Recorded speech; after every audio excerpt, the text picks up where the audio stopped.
Hello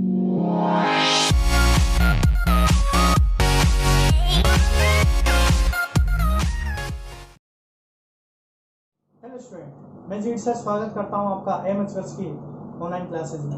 आज की इस वीडियो में हम जो हमारे छठे चैप्टर में रासायनिक अभिक्रियाओं के प्रकार चल रहे हैं वो उदासीनीकरण अभिक्रिया तक हो गए थे। तो इस वीडियो में हम उदासीनीकरण अभिक्रिया के बाद अब बात करेंगे अपचयन और उपचयन प्रकार की अभिक्रियाओं की। तो देखिए, अपचयन और उपचयन प्रकार की अभिक्रियाएं क्या होती हैं। तो देखिए, कोई भी रासायनिक अभिक्रिया जो होती है सामान्य तौर पर या तो उसमें ऑक्सीजन जो है जुड़ता है या फिर हाइड्रोजन जुड़ता है या फिर ऑक्सीजन हटता है या हाइड्रोजन हटता है। इसके अतिरिक्त या तो विद्युत धर्मी तत्व जुड़ेगा या फिर विद्युत ऋणी तत्व जुड़ेगा। इसी प्रकार की अन्य जो है परिस्थितियां इनमें होती हैं। तो इन परिस्थितियों के आधार पर रासायनिक अभिक्रियाओं को अपचयन व उपचयन प्रकार में भी वर्गीकृत किया गया है। ये जो अपचयन और उपचयन प्रकार है ये रसायन विज्ञान के अंदर बहुत ज्यादा जो है महत्व रखता है। तो इसको बड़े ध्यान से समझिए और मैं आपको पूरा विश्वास दिलाता हूं कि इस वीडियो को देखने के बाद अपचयन और उपचयन अभिक्रिया जो आपको बिल्कुल अच्छी तरह से और आसानी से समझ में आ जाएगी। आपको इन अभिक्रियाओं को लेकर अगर जो है जरा सा भी कंफ्यूजन हो तो अगर आप इस वीडियो को देखते हो तो आपका पूरा जो कंफ्यूजन है वो इस वीडियो के बाद खत्म हो जाएगा। तो देखिए कि पहले तो हम बात कर लेते हैं कि नामों में क्या जो है इनका मतलब क्या है। देखिए, जो उपचयन है उसको हम ऑक्सीकरण के नाम से भी जानते हैं। किस नाम से जानते हैं? ऑक्सीकरण के नाम से भी हम इसको जानते हैं। और जो अपचयन होता है उसको हम हाइड्रोजनीकरण के नाम से जानते हैं। इसे हम और इसका और नाम देखें तो वी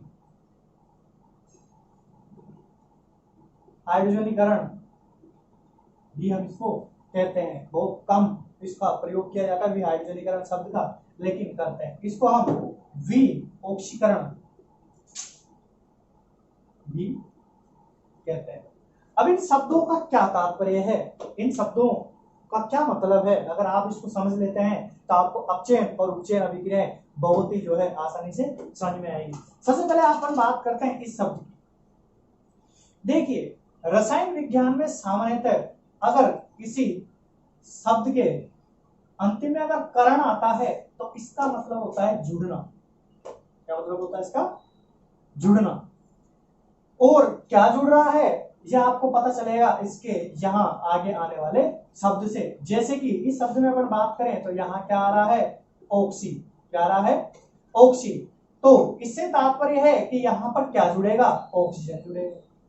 तो यहां से इस शब्द से ही हम पता कर सकते हैं कि कहना क्या चाहता है।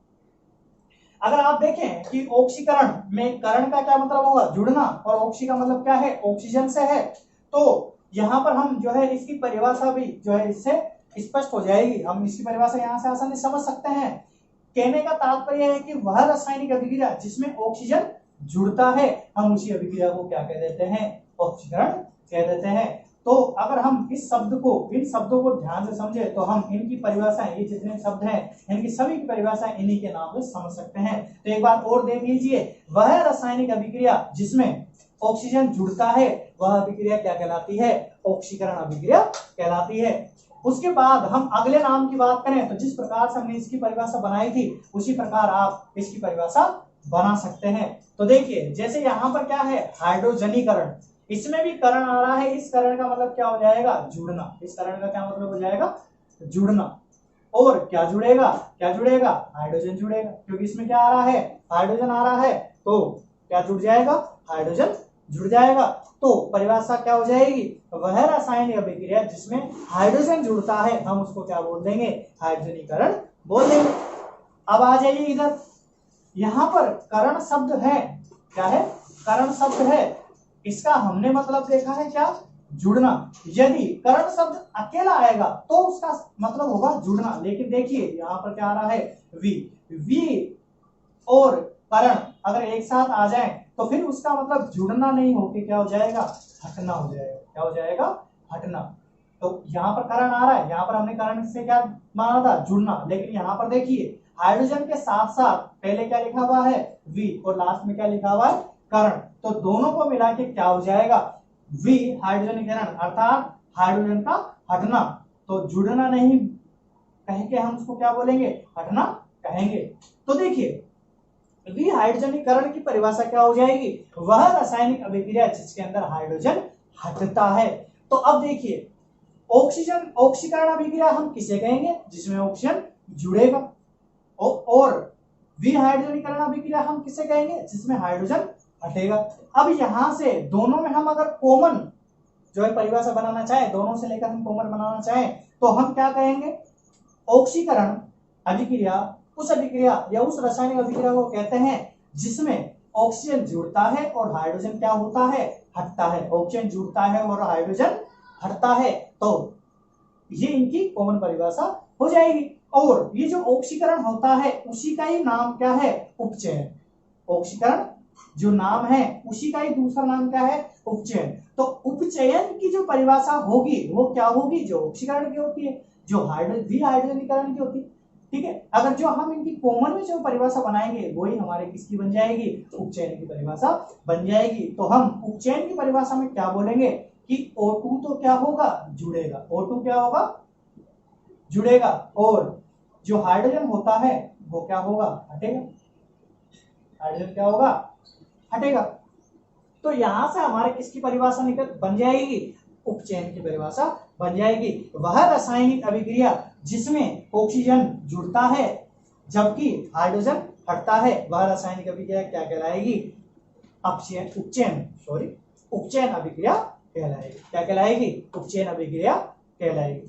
ठीक है, अब हम इधर वाले जो है भाग की बात करते हैं। देखिए हमने इसमें क्या पढ़ा था इसमें क्या जुड़ेगा हाइड्रोजन जुड़ेगा और अब देखो जैसे हमने वी हाइड्रोजनीकरण पढ़ा था वैसे हम क्या पढ़ लेंगे वी ऑक्सीकरण पढ़ लेंगे। तो यहाँ पर क्या हो जाएगा यहाँ से नाम से स्पष्ट हो रहा है कि करण का मतलब क्या हो गया जुड़ना, लेकिन ये किसके साथ है वी के साथ। तो क्या मतलब हो जाएगा दोनों का हटना। क्या मतलब हो जाएगा हटना। ठीक है, तो यहाँ पर क्या हो गया ऑक्सीजन का हटना क्या कहलाएगा अपचयन या विऑक्सीकरण कहलाएगा।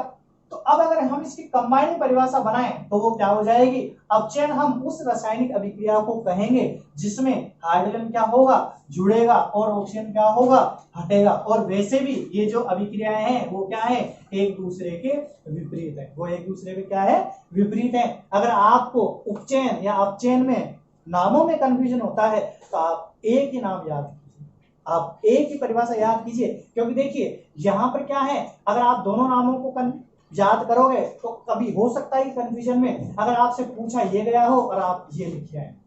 ठीक है, तो इससे बढ़िया होगा अगर आपको ये नाम याद हो जाता है तो आप इधर वाली पेज याद कर लीजिए और अगर आपको ये उपचयन याद हो जाता है तो आप ये याद कर लीजिए। इससे होगा क्या इससे ये होगा कि आपको अगर ये याद हो जाता है तो इसको बनाने के लिए आपको क्या करना पड़ेगा आपको केवल जो आपने इसमें पढ़ा है उसका उल्टा करना है। इसमें हमने क्या कहा था ऑक्सीजन जुड़ता है, हम इसमें क्या करेंगे ऑक्सीजन हटेगा। हम इसमें क्या कहा था हाइड्रोजन हटता है, लेकिन हम इसमें क्या कहेंगे हाइड्रोजन जुड़ता है। तो इस तरीके से आप जो है इनको याद कर सकते हैं। तो अब तक हमने क्या देखा उपचयन और अपचयन की परिभाषा देखिए। तो एक बार और देख लीजिए उपचयन की परिभाषा देखते हैं। वह रासायनिक अभिक्रिया जिसमें ऑक्सीजन जुड़ता है और हाइड्रोजन हटता है वह रासायनिक अभिक्रिया क्या कहलाती है उपचयन अभिक्रिया कहलाती है। और अपचयन की बात करते हैं तो वह रासायनिक अभिक्रिया जिसके अंदर ऑक्सीजन हटता है और हाइड्रोजन जुड़ता है, ऑक्सीजन हटता है और हाइड्रोजन जुड़ता है, उस रासायनिक अभिक्रिया को हम क्या बोल देते हैं अपचयन अभिक्रिया बोल देते हैं। तो ये हमारे क्या हो जाएगा उपचयन और अपचयन क्या होता है। तो ये तो हमने बात कर ली किसकी कि उपचयन और अपचयन क्या होता है। ठीक है, अब वैज्ञानिकों ने क्या किया है या फिर ये मैंने कहा कि ये जो उपचयन और अपचयन जो अभिक्रियाएं होती हैं ये क्या है आगे की क्लासों के लिए या रसायन विज्ञान में बहुत ज्यादा महत्व रखती है। इस वजह से ये जो उपचयन और अपचयन जो अभिक्रियाएं हैं हम इनको और ज्यादा डिटेल से पढ़ेंगे। क्योंकि देखिए हमने यहाँ पर बात की है दो तत्वों की, किसकी बात की दो तत्वों की बात की है। एक हमने ऑक्सीजन की बात की और एक बात करी किसकी हाइड्रोजन की। लेकिन ऐसा भी देखा गया है कि कुछ रासायनिक अभिक्रिया ऐसी होती है जिसके अंदर ऑक्सीजन और हाइड्रोजन दोनों ही तत्व नहीं होते। क्या होता है ना ही तो ऑक्सीजन होता है और ना ही हाइड्रोजन होता है। तो उस दौरान हमको क्या करना पड़ता है, उसमें जो काम आए हुए जो और प्रकार के जो तत्व हैं उनके आधार पर ऑक्सीकरण और अपचयन को करना होता है। इस कारण से हम ऑक्सीकरण और अपचयन जो होता है, या फिर हम कहें कि उपचयन जो अपचयन है, उसको हम क्या करेंगे, ऑक्सीजन और हाइड्रोजन अतिरिक्त और जो तत्व हैं उनके आधार पर भी पढ़ेंगे। ठीक है, तो आगे देखते हैं हम उपचयन और अपचयन को किन किन आधारों पर। अब हम आगे देखते हैं उपचयन और अपचयन को किस किस आधार पर जो है समझना है इनको। तो देखिए, हमने ऑक्सीजन के आधार पर समझ लिया है और हाइड्रोजन के आधार पर भी समझ लिया। अब हम क्या करेंगे, इनको उदाहरणों के साथ समझेंगे और एक छोटी सी सारणी बनाएंगे। अगर आपको वो सारणी याद हो जाती है तो आप जो है कभी भी अपचयन और उपचयन में कंफ्यूज नहीं होंगे। और अगर ये जो सारणी अगर आपको याद नहीं भी होती है तो इसको याद करवाना मेरा काम है। इसको आप कैसे याद करो, बड़ी आसानी से कैसे याद करोगे, अगर आप केवल मात्र ऑक्सीजन और हाइड्रोजन को याद रख लेते हैं तो मेरी गारंटी आप इसको भी याद रखोगे। ठीक है, इनमें आप कभी कंफ्यूज नहीं होंगे। और ये मैंने आपको नाम से याद करवा दिया। अगर ऑक्सीजन जुड़ जाता है तो ये ऑक्सीजन हो जाता है, अगर ऑक्सीजन हट जाता है तो ऑक्सीजन हो जाता है। हाइड्रोजन अगर जुड़ता है तो ऑक्सीजन होता है, हाइड्रोजन अगर हटता है तो वो उपचयन होता है। ये हमने नाम से याद कर लिए हैं। तो देखिए, इसमें क्या होगा, O2 या ऑक्सीजन जुड़ेगा, ऑक्सीजन क्या होगा, जुड़ेगा, और यहां पर O2 क्या होगा, हटेगा। ठीक है, ये परिभाषा हमने आप देखे। उसके बाद उदाहरण की बात करते हैं। देखिए, जब हमने मैग्नीशियम रिबन को जलाया था तो मैग्नीशियम की अभिक्रिया हमने किससे करवाई थी, ऑक्सीजन से करवाई। क्या बना था, MgO। अब तक आपको जो है ये बनाने आ जानी चाहिए कि ये रासायनिक अभिक्रिया कैसे बनाते हैं। तो आपने यहाँ पर क्या कर लिया कि MgO, वो Mg की अभिक्रिया किससे करवा दी, ऑक्सीजन से, और क्या बन गया, मैग्नीशियम ऑक्साइड बन गया। तो यहाँ देखिए, मैग्नीशियम से क्या हो गया, ऑक्सीजन जुड़ा है, तो मैग्नीशियम जो तत्व है उसका क्या हो गया, ऑक्सीकरण हो गया। मैग्नीशियम जो तत्व है उसका क्या हो गया, ऑक्सीकरण हो गया। देखिए, जिस पदार्थ से ऑक्सीजन जुड़ता है उस पदार्थ का क्या होता है, ऑक्सीकरण। उस पदार्थ में क्या होता है, ऑक्सीकरण होता है। ठीक है, हम इसको इस तरह से कहते हैं कि मैग्नीशियम क्या हो गया, ऑक्सीकृत हो गया। क्या हो गया, ऑक्सीकृत हो गया। ये भी क्वेश्चन पूछा जाता है, ये भी क्वेश्चन एग्जाम में पूछा जाता है कि उपरोक्त अभिक्रिया में कौन सा पदार्थ या कौन सा तत्व ऑक्सीकृत हो रहा है। तो कौन सा तत्व ऑक्सीकृत हो रहा है, मैग्नीशियम।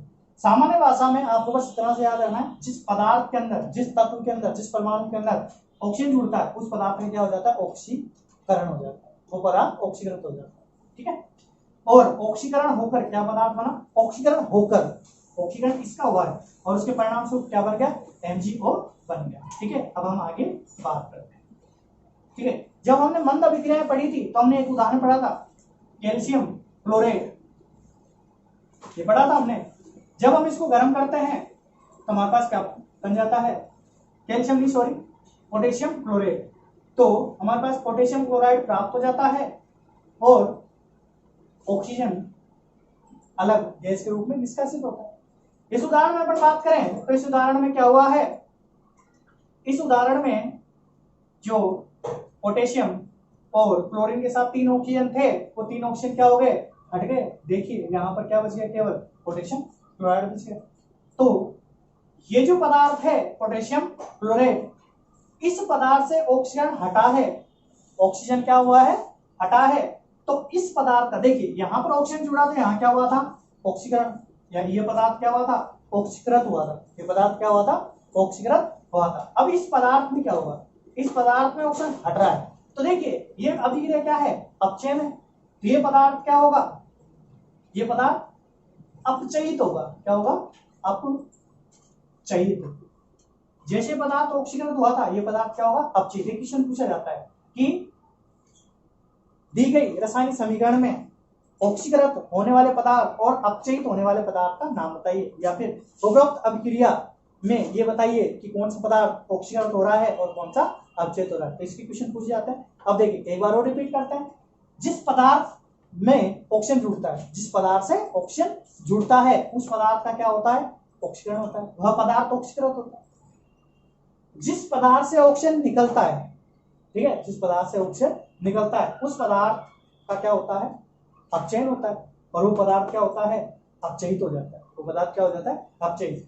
अब यहाँ पर ये ध्यान देने योग्य बात है कि अगर किसी पदार्थ हमको अपचयन करना है या किसी पदार्थ को हमको ये कहना है कि वो अपचयित हो रहा है, तो देखिए अपचयित होने के लिए उसके पास पहले से ऑक्सीजन होने भी तो चाहिए, तो हम उस पदार्थ को कहेंगे कि वो अपचयित हो रहा है जिसमें ऑक्सीजन पहले से है। हम इस पदार्थ को नहीं कहेंगे इस पदार्थ का नहीं हुआ है, बल्कि इस पदार्थ का अपचयन हुआ है, जिसकी वजह से क्या है, ये पदार्थ बना है। ये क्या हुआ है, अपचयित हुआ है।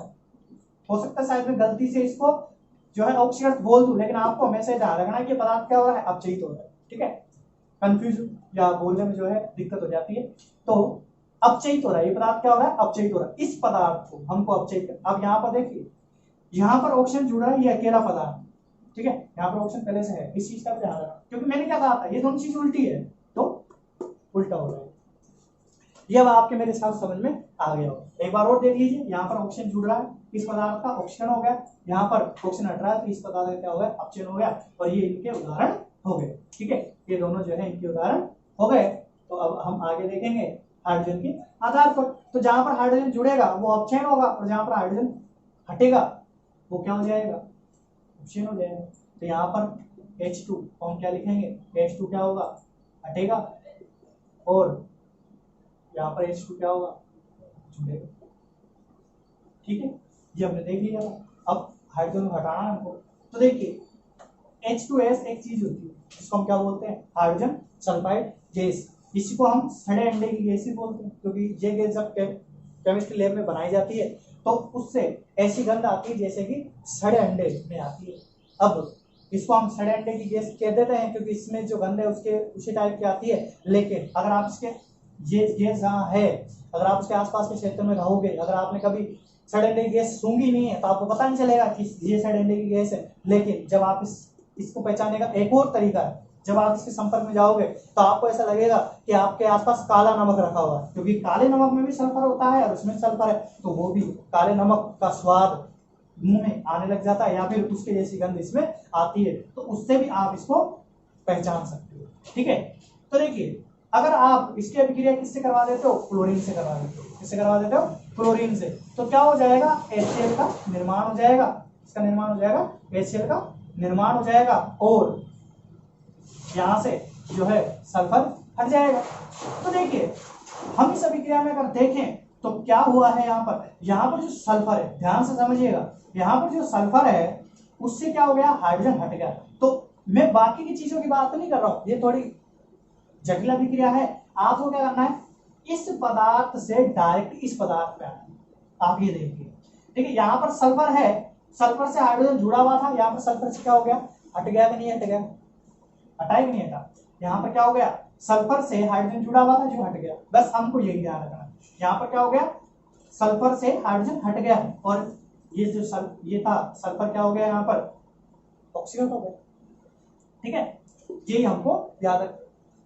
अच्छा, सल्फर ऑक्सीकृत हुआ है, ठीक है, ये पदार्थ ऑक्सीकृत नहीं हुआ है, सल्फर ऑक्सीकृत हुआ है। कैसे, देखिए यहाँ पर ऑक्सीजन के आधार पर तो ये है ही नहीं, तो हमको क्या है, ऑक्सीकृत होना और अपचयित होना एक और आधार पर देखा जाता है, संयोजकता के आधार पर। यहाँ पर इसी संयोजकता अगर हम बात करें तो देखिए यहाँ पर 2 आया है, तो ये यहाँ पर कभी -2 रहा होगा, तभी तो ये क्या हुआ है, यहाँ पर आया।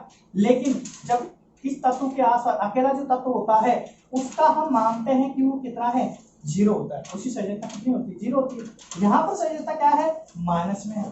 ठीक है, हम यहाँ पर इस टॉपिक में बात करेंगे, जब इस टॉपिक पढ़ेंगे वहां बात करेंगे संयोजकता से ऑक्सीकरण और अपचयन को समझना, वहां मैं इस चीज को समझाऊंगा। तभी आप थोड़ा देखिए, जब संयोजकता बढ़ती है, जब संयोजकता क्या होती है, बढ़ती है, तो पदार्थ का क्या होता है, ऑक्सीकरण होता है, वो ऑक्सीकृत होता है। ठीक है, इसमें हम डिटेल से बात करेंगे, तभी हम इसकी बात नहीं करेंगे, समझाएंगे, सारी चीज समझाएंगे, सारी चीज समझ में आएगी। तो बस यहाँ पर क्या हो गया, आपको ध्यान रखना है, सल्फर से हाइड्रोजन अलग हो गया। तो यहाँ पर हम क्या बात कर रहे थे कि हाइड्रोजन हट रहा है, फिर पदार्थ क्या हो गया, उपचयित हो गया। ठीक है, हम आगे चलते हैं, यहाँ पर हाइड्रोजन जुड़ेगा, तो इसके तो अनेक उदाहरण है। अब अगर आपको जो है H2S गैस बनानी है तो आपको क्या करना पड़ेगा, H2 की अभिक्रिया किससे करवानी पड़ेगी, H2 से करवानी पड़ेगी, H2S गैस बन जाएगी। ठीक है, तो आपने जो है क्या कर दिया, यहाँ पर सल्फर से क्या जोड़ दिया, हाइड्रोजन जोड़ दिया। ठीक है, ये आप आसान समझ में आ सकता है। और अपना सबसे आसान जो एग्जांपल है वो भी आप इसमें लिख सकते हैं, H2O निर्माण। यहाँ पर क्या हुआ है, ऑक्सीजन से हाइड्रोजन जुड़ा है। लेकिन इस एग्जाम्पल को लिखते टाइम आपको बहुत सावधान रखनी है, यहाँ पर नीचे की लाइन लिखनी पड़ेगी कि उपरोक्त प्रक्रिया में ऑक्सीजन से क्या जुड़ा है, हाइड्रोजन जुड़ा है। इस चीज को आपको जरूर लिखना पड़ेगा, क्योंकि हमने ऑक्सीजन के आधार पर भी समझा है। तो ये अब उपचयन का भी उदाहरण है और अपचयन का भी उदाहरण है, इसलिए आपको यहाँ पर अवश्य लिखना पड़ेगा कि ऑक्सीजन से हाइड्रोजन का योग हुआ है, इस कारण से कौन से विक्रिया है, अपचयन। अगर आप ये नहीं लिखते हैं तो ये तो ऐसे भी कहा जा सकता है कि यहाँ पर क्या हुआ है, हाइड्रोजन से ऑक्सीजन भी तो जुड़ रहा है, तो ऑक्सीजन अभिक्रिया भी तो होगी। तो आपको नीचे जरूर लिखना पड़ेगा कि ऑक्सीजन परमाणु से हाइड्रोजन परमाणु या ऑक्सीजन परमाणु से हाइड्रोजन जुड़ने के कारण ये अभिक्रिया कौन सी अभिक्रिया है, अपचयन अभिक्रिया। ये चीज आपको जरूर लिखनी पड़ेगी। ठीक है, तो आपको ये जो है उदाहरण हमने बता दिए हैं। तो ये जो है हमने पहले भी देखा है, जो अभी हमने नाम से अभिक्रिया देखी थी, ये उसके उदाहरण हो गए हैं। अब हम क्या करेंगे, आगे जो है इस अभिक्रिया को देखेंगे किसके आधार, विद्युत धनी के आधार पर, विद्युत ऋण के आधार पर। अब हम अपचयन और उपचयन को किसके आधार पर समझेंगे, विद्युत धनी तत्व के आधार पर। तो मैं पहले से आपको एक बार और याद दिला देता हूँ, यहाँ पर हमने किसके आधार पर पढ़ा था, ऑक्सीजन के आधार पर। तो यहाँ पर ऑक्सीजन क्या होता है, जुड़ता है। ठीक है, और यहाँ पर हाइड्रोजन क्या होता है, H2 होता है।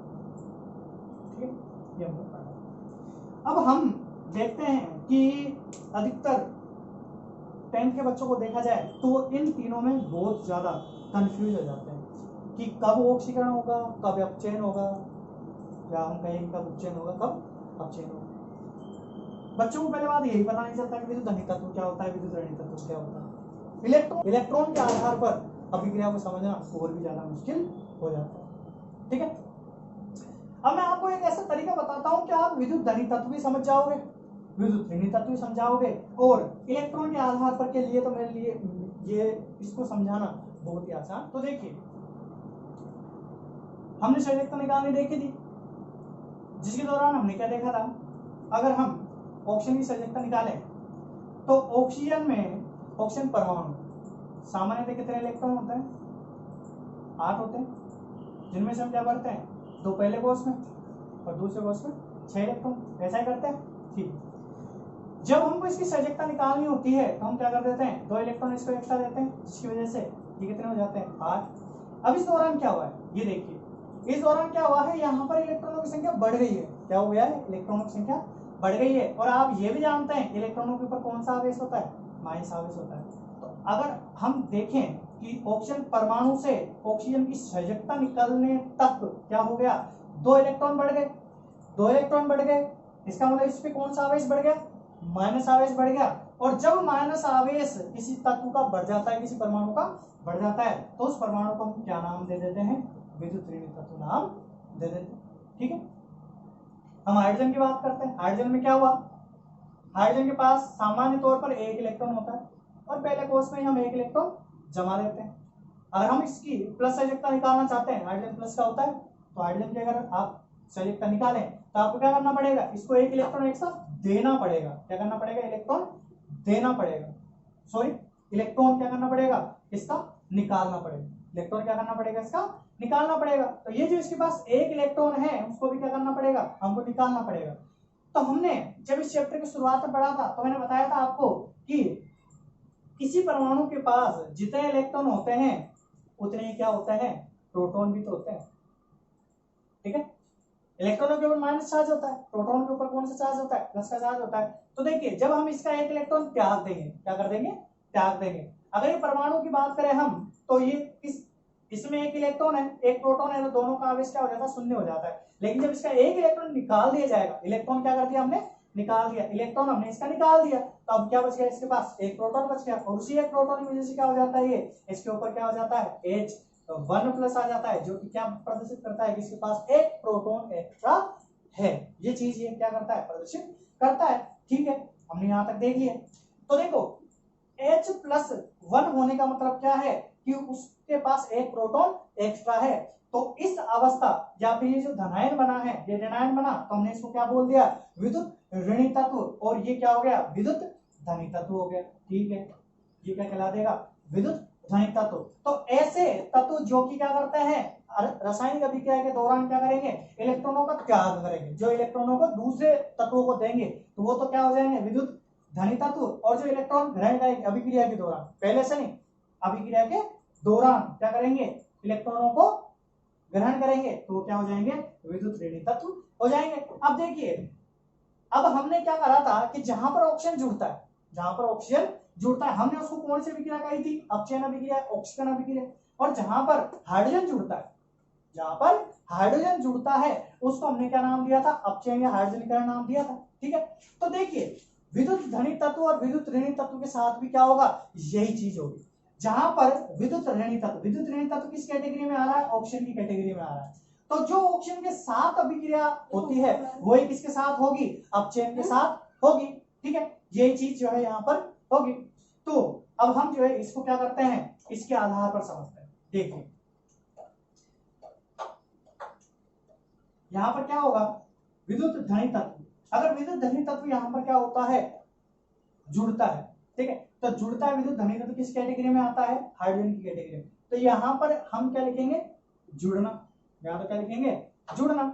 जब प्लस वाला जुड़ेगा, या फिर अपन कहें कि विद्युत धनी तत्व जुड़ेगा, कौन सी अभिक्रिया होगी, अपचयन। और जब विद्युत धनी तत्व क्या होगा, हटेगा, क्या होगा, हटेगा, तो ये अभिक्रिया कौन सी हो जाएगी, अपचयन अभिक्रिया हो जाएगी, उपचयन अभिक्रिया हो जाएगी। ठीक है, अब इसका एग्जांपल देख लेते हैं। ठीक है, अब देखिए क्या सोडियम विद्युत धनी तत्व होता है, होता है। ठीक है, हमको इसको क्या करना है, हटाना है। तो देखिए ये क्लोरीन जो है भाई, ये हटेगा कब, जैसे इससे कोई और जुड़ा रहेगा तभी तो उससे हटेगा। ठीक है, हमने क्या कर दिया, यहाँ पर क्या कर लिया है, क्लोरीन ले लिया है। ठीक है, जब हम इसका विद्युत अपघटन करवा दें, क्या करवा दें, विद्युत अपघटन करवा दें, तो उससे क्या हो जाएगा, Na और क्लोरीन गैस जो है मुक्त हो जाएगी, सोडियम अलग हो जाएगा और क्लोरीन अलग हो जाएगा। हम अगर किसकी बात करें, क्लोरीन की, क्योंकि हम किसको हटा रहे हैं, विद्युत धनी तत्व को हटा रहे हैं। तो विद्युत धनी तत्व सीधी सी बात है किससे हटेगा, विद्युत ऋणी तत्व से हटेगा। तो यहाँ पर क्या हुआ है, क्लोरीन का क्या हो गया, क्लोरीन क्या हो गया, उपचयनित हो गया, उपचयित हो गया, या फिर अपन कहे कि जो क्लोरीन है उसका क्या हो गया, ऑक्सीकरण हो गया। ठीक है, ये चीज, ये जो उदाहरण है वो आप इसके द्वारा समझेंगे। देखिए बस आप यहाँ पर ये देखिए कि यहाँ पर इसकी सजगता कितनी है, -1 है, लेकिन यहाँ पर इसकी सजगता 0 हो गई। जो भी सजगता क्या हुई है, बढ़ी है, क्योंकि माइनस का है, और माइनस जो होता है वो 0 से छोटा होता है। तो यहाँ पर क्या हो गया, ये बढ़ गया। ठीक है, इसकी सजगता क्या हो गई, बढ़ गई। तो यहाँ पर सजगता बढ़ी। बस आप इतना याद रखिए कि जब सजगता बढ़ती है तब ऑक्सीकरण होता है, सजगता बढ़ती है तो ऑक्सीकरण होता है। आप जब यहाँ पहुंचेंगे तो आपको ये एग्जाम्पल भी और स्पष्ट हो जाएगा। तो यहाँ पर हम कहें कि जो क्लोरीन है उससे विद्युत धनी तत्व है, ये Na है या नहीं है, Na है, तो विद्युत धनी तत्व क्या हो गया, हट गया, अलग हो गया। तो जो क्लोरीन है क्या हो गया, क्लोरीन का ऑक्सीकरण हो गया। अब क्या बात करते हैं, जुड़ने की बात करते हैं। तो देखिए किताब में एग्जाम्पल दिया हुआ है कि मैग्नीशियम की अभिक्रिया हम अगर जब क्लोरीन से करवाएं तो मैग्नीशियम क्लोराइड का निर्माण होता है। इसका निर्माण होता है, मैग्नीशियम क्लोराइड का निर्माण। तो देखिए यहाँ पर अगर हम क्लोरीन की बात करते हैं, किसकी बात करते हैं, क्लोरीन की, तो क्लोरीन से क्या हुआ है, यहाँ पर विद्युत धनी तत्व जुड़ा है। ठीक है, देखिए यहाँ पर भी क्लोरीन है, यहाँ पर क्लोरीन, कंफ्यूज मत होइएगा। यहाँ पर क्या हुआ है, यहाँ पर देखिए पहले से एकल परमाणु है, अगर आप इसको ध्यान से देखें तो ये अपघटनीय अभिक्रिया है, जबकि संयोजन अभिक्रिया एक दूसरे के उल्टी हो गई है। ठीक है, कंफ्यूज नहीं होना है, समझिए। यहाँ पर क्लोरीन से मैग्नीशियम जुड़ा है जो कि एक विद्युत धनी तत्व है। ठीक है, तो विद्युत धनी तत्व क्या हो गया, क्लोरीन से जुड़ गया। ठीक है, तो यहाँ पर क्लोरीन क्या हो गया, अपचयित हो गया। क्या हो गया, अपचयित। कहने का तात्पर्य यह है कि एक अपचयन अभिक्रिया होगी। ठीक है, जबकि यहाँ पर क्या हुआ है, ये क्लोरीन पहले से ही सोडियम से जुड़ा हुआ था, विद्युत धनी तत्व से जुड़ा हुआ था, जो कि बाद में हटा है। ठीक है, तो ये आपको शायद समझ में आ गया हो। ठीक है, इसको भी समझ लेते हैं, हो सकता है शायद आपको इसके बाद समझ में आ जाए। ठीक है, अब बात करते हैं विद्युत धनी तत्व की। ठीक है, ऑक्सीजन क्या होता है, जब जुड़ता है तो उपचयन होता है। ठीक है, ऑक्सीजन होता है। तो हमको क्या करना है, माइनस वाला तत्व किसी तत्व से जोड़ना है। तो देखिए हमने क्या ले लिया है, हाइड्रोजन लिया। ठीक है, हाइड्रोजन प्लस वाला होता है तो उसकी संयुक्ता होती है। ठीक है, वैसे माइनस का भी होता है, हमको कैसे पता चलेगा भाई, जब आप एक प्लस का ले रहे हो तो दूसरा ऑटोमेटिक किसका लेना पड़ेगा, माइनस का लेना पड़ेगा, नहीं लेना पड़ेगा। तो यहाँ पर क्या करना पड़ेगा आपको, माइनस का लेना पड़ेगा। माइनस का लेते ही ऑटोमेटिक प्लस का माना जाता है। ठीक है, ये हो गया। अब हमने क्या कर दिया, इसको जोड़कर H2 का निर्माण कर दिया। अब देखिए यहाँ पर क्या हुआ, विद्युत ऋणी तत्व को हमको क्या करना है, जोड़ना है। जब विद्युत ऋणी तत्व अर्थात ऑक्सीजन जुड़ता है तो क्या होता है, उपचयन होता है। तो यहाँ पर भी क्या होगा, जुड़ेगा, क्या होगा। और वैसे भी हमने कहा ये जो है अभिक्रिया एक दूसरे की उल्टी है, तो जो चीज यहाँ पर ये हाइड्रोजन के लिए प्लस वाले के लिए था वो इसके लिए क्या होगा, उल्टा होगा। तो ये क्या हो गया, यहाँ पर क्या होगा, ये जुड़ेगा, और यहाँ पर क्या होगा, ये हटेगा।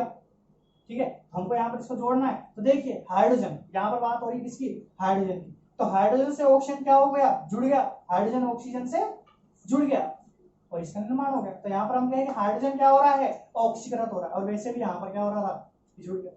ठीक है, अब अगर ये तो उदाहरण इसी का ही हो गया, हमने तो अलग कोई माइनस वाला तत्व लिया ही नहीं, हम इसी जगह HCl वो Cl लेते हैं। ठीक है, Cl तो माइनस का है, माइनस से रखता है। तो अगर ये यहाँ पर जुड़ेगा और यहाँ पर HCl का निर्माण होता है तो भी हाइड्रोजन का क्या होगा, ऑक्सीकरण ही होगा, क्योंकि ये भी तो माइनस का है। अब इससे क्या हो रहा है, माइनस का तत्व जुड़ रहा है। अब हमें यहाँ पर क्या करना है, माइनस का तत्व हटाना है। तो देखिए जब हमने H2S वाली अभिक्रिया की बात करी थी तो वहां पर क्या किया था हमने, H2 और S बनाया था। ठीक है, तो यहाँ पर क्या होगा, यहाँ पर जो विद्युत ऋणी तत्व है सल्फर, वो क्या हो गया, हाइड्रोजन से हटा के नहीं हटा, तो ये किसका है, माइनस वाला है, माइनस वाला यहाँ पर क्या हो गया, हट गया। तो माइनस वाला हटेगा तो क्या हो जाएगा, उपचयन हो जाएगा। ठीक है, इस तरह से ये जो है इसके उदाहरण हो जाएंगे। एक बार और रिवीजन कर लेते हैं। यहाँ पर क्या होगा, विद्युत धनी तत्व हटेगा। देखिए विद्युत धनी तत्व हट रहा है तो विद्युत ऋणी तत्व जुड़ रहा है, और विद्युत ऋणी तत्व किस कैटेगरी में आता है, ऑक्सीजन की कैटेगरी में आता है कि नहीं आता। तो ऑक्सीजन जब जुड़ता है तो उपचयन होता है, तो माइनस वाला जुड़ेगा तब भी तो उपचयन होगा। और जब माइनस वाला जुड़ रहा है इस अभिक्रिया में तो वो उसके उल्टा चला गया, कहने का मतलब अगर ये इसमें जुड़ रहा है, माइनस वाला जुड़ रहा है तो इसमें क्या होगा, प्लस वाला हटेगा। और यहाँ पर क्या है, यहाँ पर माइनस वाला क्या होता है, हटता है, माइनस वाला हटता है। कहने का मतलब क्या होता है, जब यहाँ पर ऑक्सीजन ऑक्सीजन जो है यहाँ जुड़ता है, यहाँ क्या होगा, हटेगा, तो माइनस वाला भी यहाँ पे क्या होगा, हटेगा, और ऑटोमेटिकली हाइड्रोजन क्या होगा, फिर या हाइड्रोजन या फिर प्लस वाले तत्व क्या होंगे, इधर जुड़ेंगे। तो शायद अब ये जो है आपकी कंप्लीटली समझ में आ गया। अब आगे हम देखते हैं लास्ट जो इसका टॉपिक है कौन सा, इलेक्ट्रॉन के आधार पर। किसके आधार पर, इलेक्ट्रॉन के। हमको अगर अपचयन और उपचयन को इलेक्ट्रॉन के आधार पर अगर समझना है तो आपको इसके लिए संयोजकता पूरी तरह से आनी चाहिए। जिसको संयोजकता आती है, मेरी पूरी गारंटी है कि इलेक्ट्रॉन के आधार पर आपको ये अच्छी तरह से समझ में आ जाए। देखिए हम संयोजकता की बात करते हैं, आपको बस इतना याद रखना है कि संयोजकता बढ़ना, अगर कभी संयोजकता बढ़ जाती है, ठीक है, संयोजकता क्या हो जाती है, बढ़ जाती है, संयोजकता किसी तत्व की बढ़ गई है तो वहां पर उस पदार्थ का ऑक्सीकरण हो गया है। देखिए स्टूडेंट, ये जो चीज है ये आप 11th में पढ़ेंगे, वहां पर एक टॉपिक आता है ऑक्सीकरण अंक, और ऑक्सीकरण अंक सामान्यतः अगर हमारे लिए देखें तो संयोजकता को ही कहते हैं। तो वहां से ये टॉपिक मैंने उठाया है क्योंकि वहां पर ये जो है अपचयन उपचयन जो पढ़ते हैं वहां पर एक चैप्टर ही आएगा अपचयन और उपचयन, तो वहां पर आप पढ़ेंगे ऑक्सीजन अंक, और उस ऑक्सीजन अंक से अपचयन और उपचयन को समझना बहुत आसान हो जाता है। वही हमारे यहाँ पर इलेक्ट्रॉन को समझने में सहायता करेगा। तो हमने ऑक्सीजन अंक नहीं पढ़ा तो हमने कम से कम संयोजकता तो पढ़ी है, और हम किसके आधार पर पढ़ेंगे, संयोजकता के आधार पर ही इलेक्ट्रॉन को समझ लेंगे। तो देखिए संयोजकता का बढ़ना सीधा सा क्या हो गया, ऑक्सीजन हो गया। बस आपको इतना सा याद रखना है और आपका काम जो है हो गया। तो देखिए अगर मेरे पास क्या है, देखिए मेरे पास सोडियम, सोडियम क्या है, +1 है, सोडियम क्या है, +1 है। मैंने इसको एक इलेक्ट्रॉन दे दिया, क्या हो गया, मैंने इसको एक इलेक्ट्रॉन दे दिया। जब मैं अगर इसको एक इलेक्ट्रॉन दे दूंगा तो ये वापस किसमें चेंज हो जाएगा, सोडियम परमाणु। ये क्या है, सोडियम परमाणु, जबकि ये सोडियम क्या है, आयन है। क्या है ये, आयन है। ठीक है, तो आपको जो है यहाँ पर समझ में आ गया होगा कि ये क्या है, सोडियम आयन है, जिसको हमने क्या कर दिया, एक इलेक्ट्रॉन दे दिया है, और अब इसमें कन्वर्ट हो गया, वापस से परमाणु कन्वर्ट हो गया। अगर हम इसकी संयोजकता की निकालने की बात करते हैं उस दौरान क्या होता है, सोडियम परमाणु होता है, पहले क्या होता है, परमाणु। अगर इलेक्ट्रॉन की बात करें तो इसके पास 11 इलेक्ट्रॉन होते हैं, जिनको हम क्या करते हैं, 2 8 1 इस तरह से जमाते हैं। ठीक है, जब इसकी संयोजकता निकालते हैं तो उस दौरान क्या होता है, ये Na+ में चेंज हो जाता है। क्यों, क्योंकि इसका एक इलेक्ट्रॉन क्या हो जाता है, निष्कासित हो जाता है। उसके पास कितने इलेक्ट्रॉन बचे, 10 इलेक्ट्रॉन बचे। ठीक है, अब यहाँ पर हम क्या बात करते हैं, देखो अगर इसकी बात करें तो यहाँ पर क्या है, ये आयन है, तो आयन वाला इलेक्ट्रॉन विन्यास लिखेंगे हम। तो यहाँ पर आयन का इलेक्ट्रॉन विन्यास कितना हो गया, 2 8, आपने एक इलेक्ट्रॉन जोड़ा और यहाँ पर अब इलेक्ट्रॉन विन्यास क्या बनेगा, ये बनेगा। ये चीज आपके समझ में आ गई होगी। अगर ये चीज आपके समझ में आ गई इसका मतलब ये आप क्लियर हो गया। देखिए जब हम संयुक्ता निकालते हैं तब क्या करते हैं, जो परमाणु होता है, ये परमाणुविक अवस्था है, सोडियम की परमाणुविक अवस्था है, इसमें 11 इलेक्ट्रॉन है, 2 8 1, और यहाँ पर क्या है, इसको हमने किसमें चेंज कर दिया, आयन में। तो किसमें चेंज हो गया, आयन में चेंज हो गया, तो इसने एक इलेक्ट्रॉन निकाल दिया। ठीक है, यही हम करते हैं संयुक्ता निकालने के टाइम, और इसकी प्लस वन संयुक्ता हमने बना दी। ठीक है, यही हुआ। ठीक है, अब यहाँ पर ध्यान से देखिए, यहाँ पर इलेक्ट्रॉन क्या हो गया, कम हुआ कि नहीं हुआ, इलेक्ट्रॉन क्या हो गया, कम हो गया, इलेक्ट्रॉन कम हो गया। इलेक्ट्रॉन कम होते क्या हो गई, इसकी संयोजकता, मैंने क्या कहा था, अगर परमाणु अवस्था है तो इसकी संयोजकता 0 होती है, इसकी संयोजकता भी 0 है। अब इसकी संयोजकता कितनी हो गई, 1 हो गई। तो यहाँ पर क्या हो गया, ये इसकी संयोजकता बढ़ी है कि नहीं बढ़ी, हमने क्या कहा था, ऑक्सीजन की उसकी संयोजकता का बढ़ना, कोई भी परमाणु उसकी संयोजकता क्या हो जाए, बढ़ जाए। तो 0 है, अब 1 हो गई, कितनी हो गई, 0 से 1 हो गई, तो इसकी ऑक्सीजन अवस्था क्या हो गई, बढ़ गई। ऑक्सीकरण अवस्था या संयोजकता बढ़ते ही क्या हो गया, संयोजकता इसकी क्या हो गई, बढ़ गई, और संयोजकता बढ़ते ही क्या हो गया, इसका ऑक्सीकरण हो गया। तो क्या हो गया, ये उपचयित हो गया, ऑक्सीडेट हो गया, सोडियम ऑक्साइड हो गया। ठीक है, तो हम शॉर्ट रूप में कह सकते हैं किसी परमाणु से धनायन का निर्माण होना, किसी परमाणु से धनायन का निर्माण होना किस प्रकार की विक्रिया होती है, उपचयित या उपचयन प्रकार की विक्रिया होती है। ठीक है, दूसरा एग्जांपल देखते हैं हम।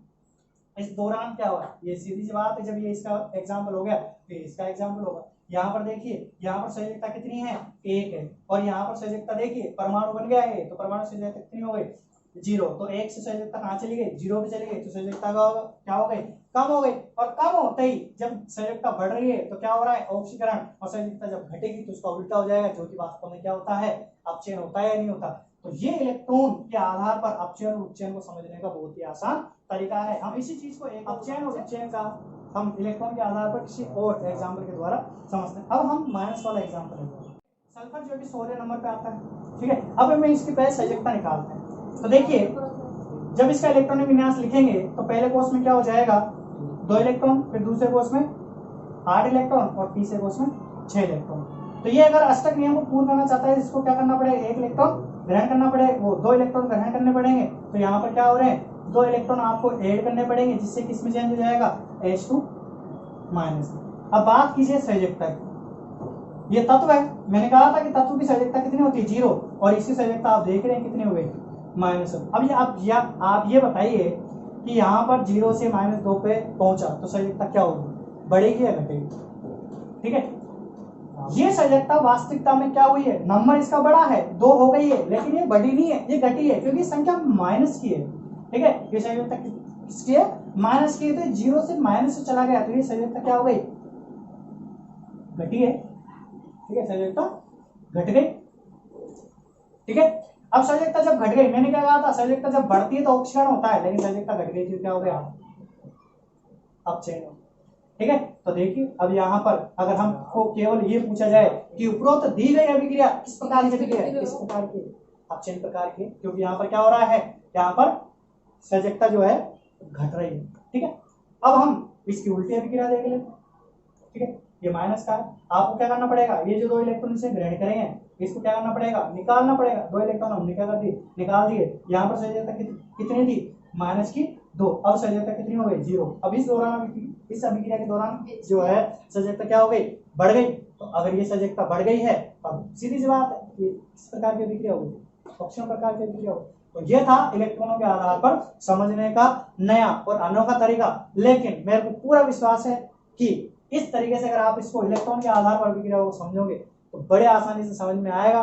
अगर ये तरीका आपको बहुत अच्छा लगा हो तो आप कमेंट में जरूर कीजिए। अगर आपको तरीका नहीं समझ में आया हो तो मैं किसी और तरीके से समझाऊंगा, लेकिन समझाऊंगा तो आप कमेंट में जरूर लिखिए कि अगर आपको तरीका समझ में आया है तो लाइक कीजिए इस वीडियो को, और अगर समझ में आया, ये तरीका समझ में आया, अच्छा लगा, आपको नया तरीका लगा तो आप कमेंट जरूर कीजिए।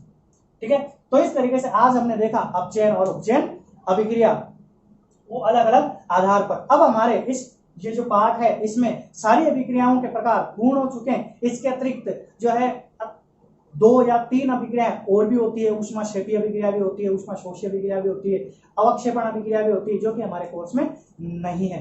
लेकिन कभी एग्जाम्पल आएगा या आगे वाले पार्टों में एग्जाम्पल आएगा तो वो अभिक्रिया परिभाषा सहित में जरूर बताऊंगा। वैसे अब अवक्षेपण अभिक्रिया, ऊष्माशोषी और ऊष्माक्षेपीय अभिक्रिया इसी वीडियोज के दौरान, इस चैप्टर के दौरान हमने पढ़ ली है। अगर आपको ये ढूंढना है कि वो अभिक्रिया हमने कहाँ पढ़ी है तो पुराने वीडियो आप एक बार फिर से देखिए और उसमें मेरे को ढूंढ के बताइए कि इस चैप्टर के कौन से पार्ट में हमने ऊष्माक्षेपी, ऊष्माशोषी और अवक्षेपण अभिक्रिया के उदाहरण देखे हैं।